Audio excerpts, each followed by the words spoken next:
إن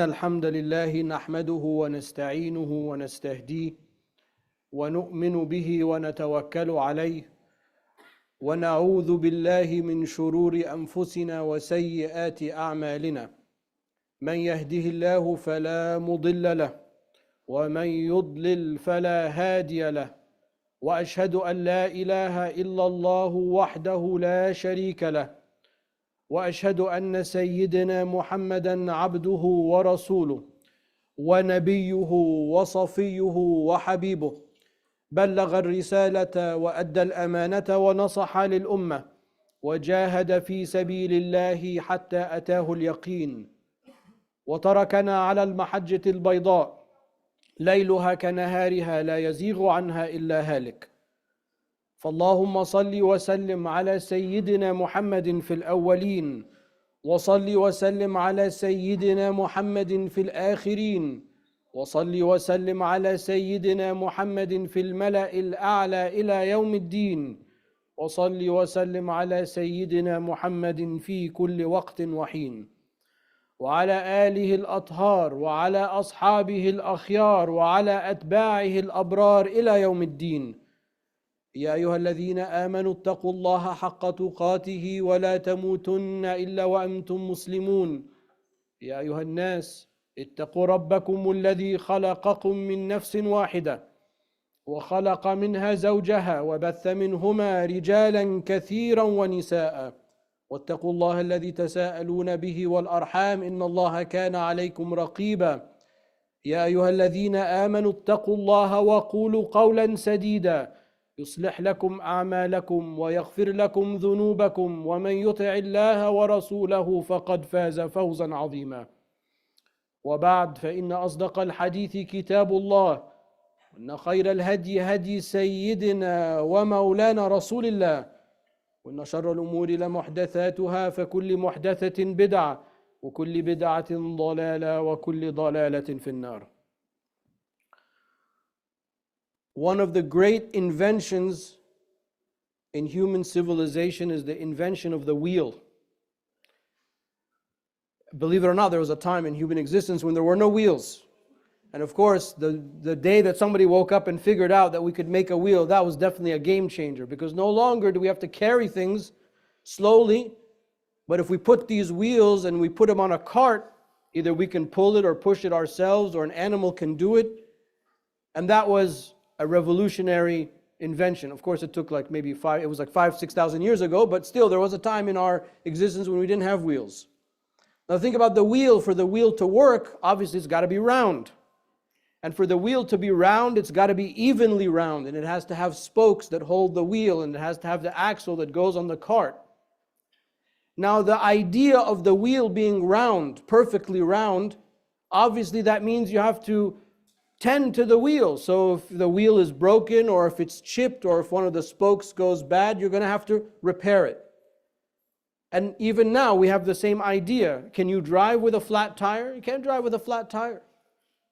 You're going to have to patch it up. You're going to have to put on the donut. You're going to have to do something on the. And if you get two flats, oh khalas, that's like AAA right away. You have a problem. So you can't move. You can't function. We cannot function at all if the tires are not round. If there's a deformity in the roundness of the tire, it's not going to work. Eventually the car will break down, the bike will break down, etc. Now this permeates other aspects of our life. When we see somebody that's well put together, we say they are well rounded. Right? They are wholesome. They are like a circle. And if somebody's not like that, we say don't be so square. Right? The square person, is maybe, I don't want to insult anyone, so I'm not going to say any professions, but there are some professions that we usually refer to as being square. But when we find somebody that can't, is too rigid and, not happy, and maybe the clipboard person, that's what we could talk, we could say that guy is square. No offense, I don't even know, I've never even seen him, but you know what I'm talking about. We say that person is square, but when we see somebody that's well put together, we say he's a well-rounded person. We want a well-rounded education. Now, when you look at tests that they give you for for personality tests, and a lot of business people use these type of tools. They'll use this concept of the circle, and they'll say, how are you doing with your financial life? You rank it. How are you doing with your social life? How are you doing with your family life? How are you doing with your spirit? Whatever the case may be. And you will see the point is to show you that you don't have a circle, that you are not well-rounded, that you are deformed. Either you spend too much time at work, or you spend too much time with your friends, but you have these extremities. And the point of that tool is to show you that the reason you are having frustration in your life is that you are not well-rounded. You are not a perfect circle. Now, of course, when it comes to human behavior, we're never going to be perfect. But I was thinking about this concept earlier this week, and I was thinking, well, why is our car, our vehicle of Islam always stuck? What's happening with our vehicle? And I realized it's because probably not only are all four tires flat, but a couple of them have fell off along the way. And I was thinking, well, what makes the circle of our Islam whole? Do we have guidance about that? Do we have something that we can turn to say this is what Islam is? One of the great threats that come from the academy, by the way, let me just sort of let you in on a secret. One of the great threats that comes from the academy, from our quote-unquote liberal arts institutions, as we saw this last week, don't seem to be so liberal and artsy anymore, with our sister in California who has not been allowed to give her valedictory speech. One of the threats that's coming is that they want to tell us that there is no way to define Islam. And what they're trying to do with that is to dismantle any definition, any parameters by which we can define our faith. So there's not one Islam, but there are all these Islams. Your Islam, my Islam, her Islam, and we all coexist in Islamistan and whatever the case may be. That's what they're trying to do. It sounds childish, but that's actually what they're trying to do. But we do know what Islam means. We do have a definition because we follow the Quran and Sunnah. We don't have to figure this stuff out. And the Prophet ﷺ taught us what Islam is. And this is the hadith of Jibreel alayhi salam that's narrated in Sahih Muslim, that Sayyidina Umar radiallahu anhu is narrating the hadith in which Gabriel came to the Prophet sallallahu alayhi wasallam in the form of a man, and he asked him 4 questions. And the Prophet ﷺ answered those 4 questions. And at the end of the hadith, the Prophet ﷺ asked Umar, do you know who that was? He says, Allah wa Rasuluhu alam. Allah and His Prophet know best. He says, هذا جبريل جاء يعلمكم دينكم. This is Gabriel, he came to teach you your religion. There you go, the equation's right there. Islam equals those 4 things. There are 4 spokes in the wheel of Islam. Gabriel asked him about Islam, Iman, Ihsan, and the signs of the final hour. What does that mean? What do those things mean in that hadith? Because if we can understand this hadith, then we will understand why we have the flat tire. We will understand why our Islam is not moving forward and doing something great for human civilization the way the people before. Because the people before us, they didn't just have 4 tires. They had a big rig. They had an 18-wheeler. And they were going full speed, carrying cargo. Literally carrying cargo from the east to the west, from the north to the south. All of those spice trade lines before, the shipping lines. All of that was controlled by Islam. Malaysia, Indonesia, Singapore, all of that was all Darul Islam. We controlled all of that. Our ancestors controlled all of that. Why did they do that, and why are we still, arguing about, wudu on the socks and just weird things? I mean, the stuff I see online, because I spend a lot of time online, unfortunately, maybe I should stop. There's some weird stuff, man. There's some weird Muslims out there, really weird Muslims. Maybe there are some of them amongst us here today, I don't know. But oh my God, sometimes when I see those things, I can't help but say, Jesus Christ, what are you saying? Why are we talking about these things when the people before us were building civilizations, inventing sciences, architectural feats? It's because we don't understand this one hadith. It's really that simple. The first question that Gabriel asked the Prophet ﷺ is about Islam. What is Islam? What did the Prophet ﷺ? He gave him the 5 pillars. Okay, we know the text of the hadith. What does that mean? Those are the things that we have to do. What we call orthopraxy, correct conduct or correct action. Praxis is action. Orthopraxy. This is what we do as Muslims. How did the people before us, take this and synthesize it and lay it out for us? This is the science of Islamic law. Now, sometimes we call it Sharia, sometimes we call it fiqh, sometimes we call it furu'a, sometimes we call it usul, sometimes we call it usul al-fiqh. The name doesn't matter. The idea is many thousands and thousands, tens of thousands of ulama across the span of the geography of Islam, across the span of over 14 centuries, spent time trying to understand what is it that we are supposed to do as Muslims based on the Quran and the Sunnah. Now, to do that, to understand those texts from the Quran and from the Hadith, you need tools.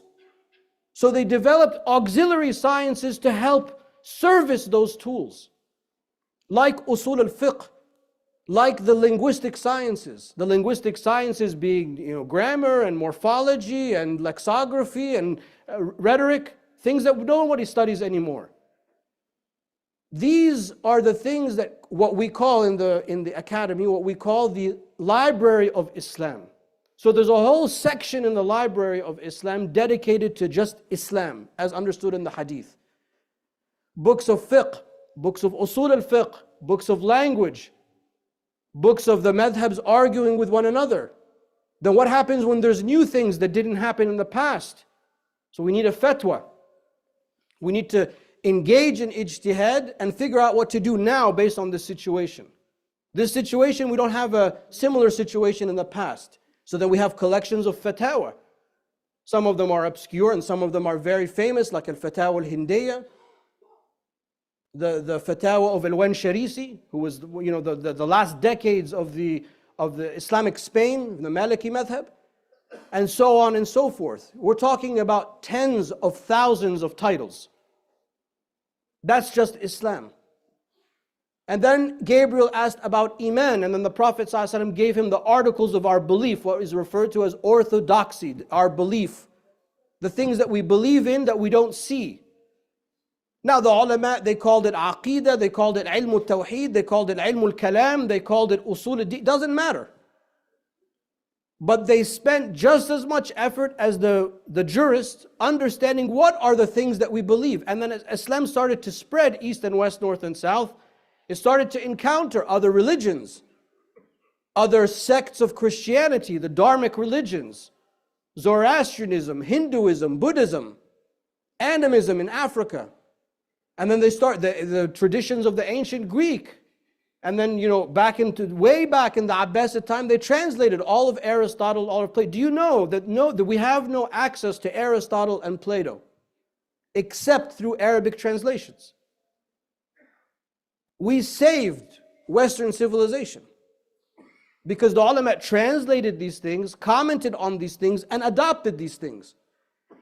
And from that, we adopted some of Aristotle's logic. So they developed the science of logic, Islamic logic, al-mantiq. And then some ulama didn't like that, and some ulama supported that. But when you look at the spread in the Islamic library of our theological tradition, you will see everything under the sun was talked about. I remember attending a class in Al-Azhar, reading a Taftazani, arguing what is the nature of color. It's like, man, this is useless. But we have that tradition. I wasn't pulled to that, but we have that tradition. How are we with that wheel? Do we have those spokes in our wheel?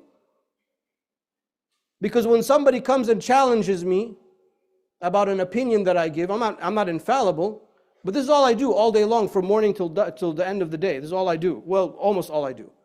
Some house chores. And then someone comes and argues with me when they ask me about riba, or when they ask me about, because we have no mihrab and the people praying outside. Spent like a year trying to talk about that. A year. I've been saying the same thing. In the back of my mind, I'm like, who are you? Where are the spokes on your wheel? Because I'll tell you where the spokes are on my wheel. I'll show you where this comes from, because there are people bigger than me, smarter than me, brighter than me, more pious than me, radiyallahu anhum, who gave us this tradition. And now we're ruining it. We're stuck in the mud and we're complaining. We want a tow truck to come and tow us. And then the third question, Gabriel asked about ihsan. The Prophet ﷺ said, أَن تَعْبُدَ اللَّهَ كَأَنَّكَ تَرَى فَإِن لَمْ تَكُنْ تَرَى فَهُوَ يَرَاكَ. That you worship Allah as if you see Him, and if you can't, then know that He sees you. It's your state of how you do what A and B, Islam and Iman, how you do that on a day-to-day basis. Call it ihsan, call it tazkiyah, call it tasawwuf, call it zuhd, it doesn't matter. This is a core part of our religion. So when we talk about that aspect, be like, oh, this imam is a Sufi. You talk about this, oh, this imam is, I don't know, he's a Salafi. Or, no, we're Muslim. Like we talked about last week about the mosque, we're Muslim. This is what Islam equals. There are subdivisions, of course, there are schools of thoughts and there's tradition. You can't be an expert in everything. So you can say this is a muhaddith, this is an expert in hadith. Or this is a lughawi, he's an expert in language. He's a faqih, he's an expert in law. He's a mufti, he's an expert in applying the law now. You can say that, yeah, but they don't mean it like that. They mean it as something derogatory. Well, then the spoke is broken. That's why the wheels are flat. As a matter of fact, statistically, even though these are three separate questions, we'll get to the fourth in a second. These are three separate questions. Statistically, how much of the Quran and Sunnah talk about the law, Islam? If you had to guess, 6,236 verses of the Quran, about 120,000 hadith texts. No more than 3% of the entire Quran and the entire hadith talk about the law. 97% at least, if not more, talk about ihsan. Talk about your state with Allah subhanahu wa ta'ala, how you interact with yourself, with your neighbors, with your spouse, with each other. That's what the tradition of ihsan is. Because the other stuff is too finely detailed. I'm not going to sit here and talk about the nature of color and can there be space, empty space, or does each space have to be filled with something? All of these esoteric theological conversations. This is not for the public consumption. This is for the people that want to be experts in that. But what it concerns all of us commonly, it's our ihsan. It's to worship Allah as if we see Him. So here is our tradition throwing us the lifeline, throwing us the lifeboat, throwing us the rope. And we don't want it, we reject it. Oh, this is bid'ah. The most overused and now useless term amongst our community. This is bid'ah. It's so overused, no one knows what it means anymore. Oh, this is bid'ah. Right? Internet, Sheikh Google said that it's bid'ah, so it's bid'ah. This is the tow truck that people have asked to tow their vehicle of Islam out of the mud. I'm not kidding. Sheikh TikTok and Twitter and Facebook and YouTube and all of these bruvs online, the bruvs from Bradford that can't speak English properly. Bruv, hey bruv, this, bruv, that. Sorry to me, they can't even speak English in the land of English. You want to take your Islam from that person? That person's a nincompoop, an idiot. An uneducated person who has lost his tires are not flying, he has no tires on his vehicle to start, he's just stuck in the mud. That's why it's not moving forward. That's why it's not building. Why do we refer to these as Islamic sciences and not sub-sciences, al-ulum, sciences? Why? Because a science is something that you can replicate. If you follow this, at least one person here will be like Imam al-Ghazali. If you follow this, at least one of you will be like Imam al-Razi. If you follow this, one of you or your children will be like Abdul Qadir al-Jilani. You want the car to move forward? You want to have that izzah to Islam, that strength to Islam, that honor, that we are a people that people should pay attention to, that can learn from, that we can save humanity from its insanity? You want that? You have to have those tires. It has to be round, perfectly round. So each thing is an equal format. Now we talked about the Islamic library. And I said Islam, Iman, the Islamic library.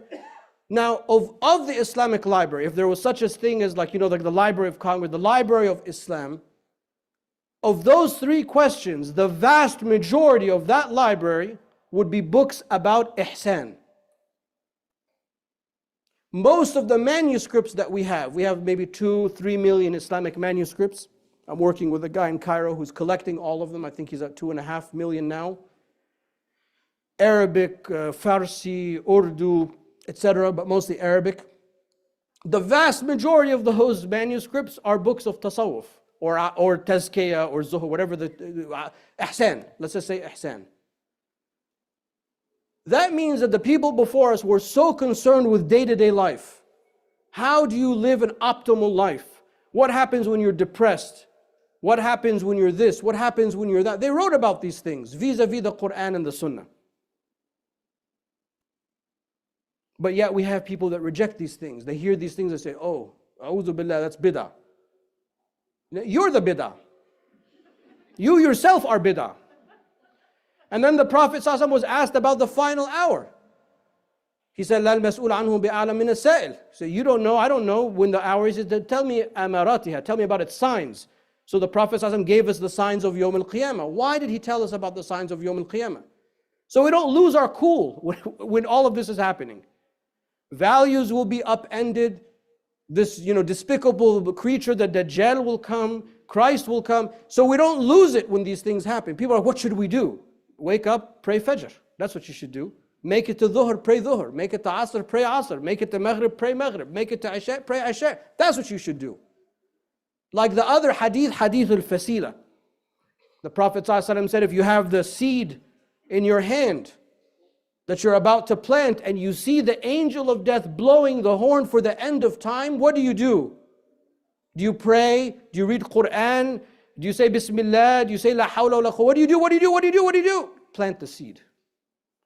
That's what the believer does. The believer is not moved from his course or her course of belief and service. Even if it's the end, this is it. We're going to come and we're going to pray Jummah. And we ask that Allah accepts from us. That's why we have the signs of the end of time. I was thinking about this messianic red heifer stuff. One of the differences between the Islamic teaching of, this is called, by the way, eschatology. Eschatology is this, in religion, is what happens at the end of time and beyond the end of time. All other religions seem obsessed with bringing about the end of time. But the Prophet ﷺ told us these are the signs of the end of time, alamat. When the dam of Ya'juj and Ma'juj breaks, which most of the fuqaha think is in Armenia, and there's a historical reason for that. When that happens, that's when Ya'juj and Ma'juj will come out.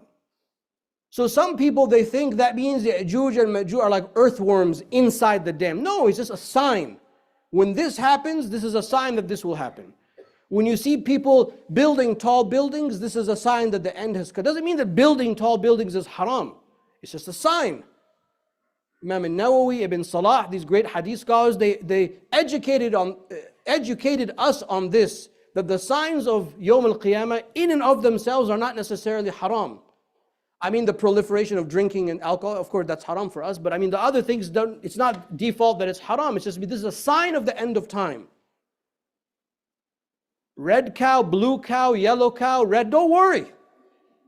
Wake up tomorrow and pray Salatul Fajr. You committed to reading a little bit of the Quran. We talked about that at the end of Ramadan. Read your portion of the Quran. You have the intention to give something to the mosque, give it to the mosque. Please, today before tomorrow. You have days to make up, start planning when you're going to make up your days. You have prayers that you need to pray, say your prayers.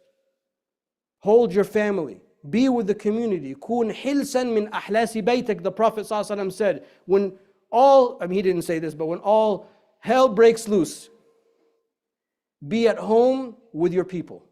This is our home. This is where we maintain our sanity. So, going back to this idea of the wheel, we have to have equal measure of these understandings. We can't reject one of these things. Just because we don't know, we can't say that this is bid'ah or this is wrong. Say, I don't know. Oh, what is that? Can you explain that to me? Everything that I just said is supported by the Quran and Sunnah. Everything.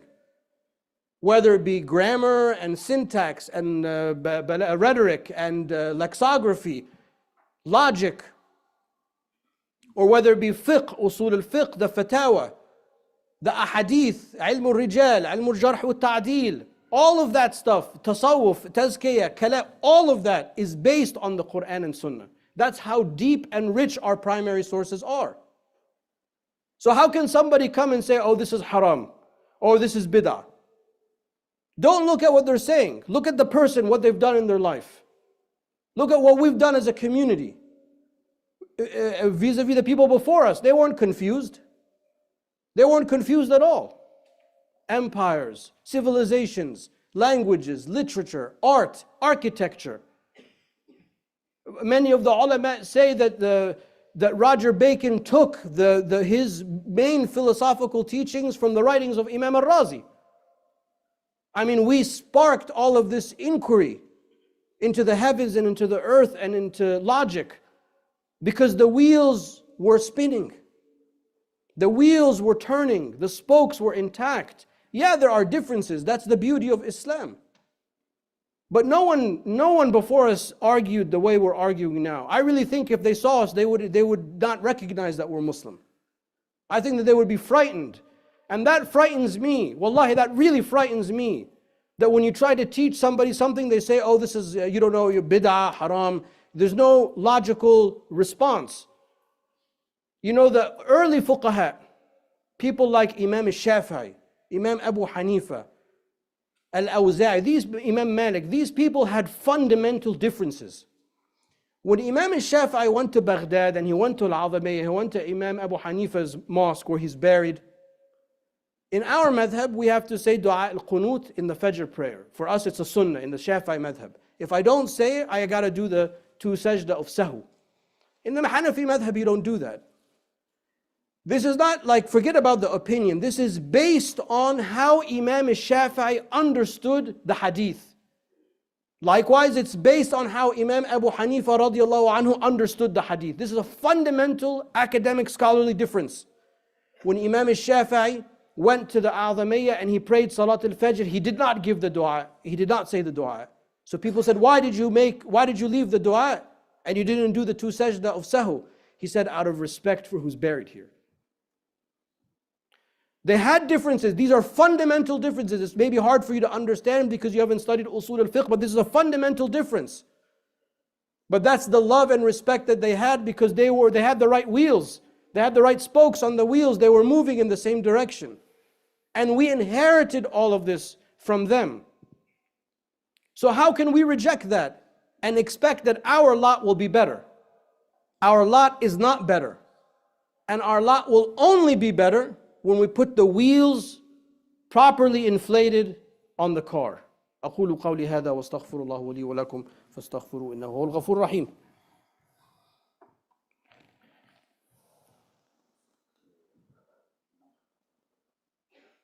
Okay.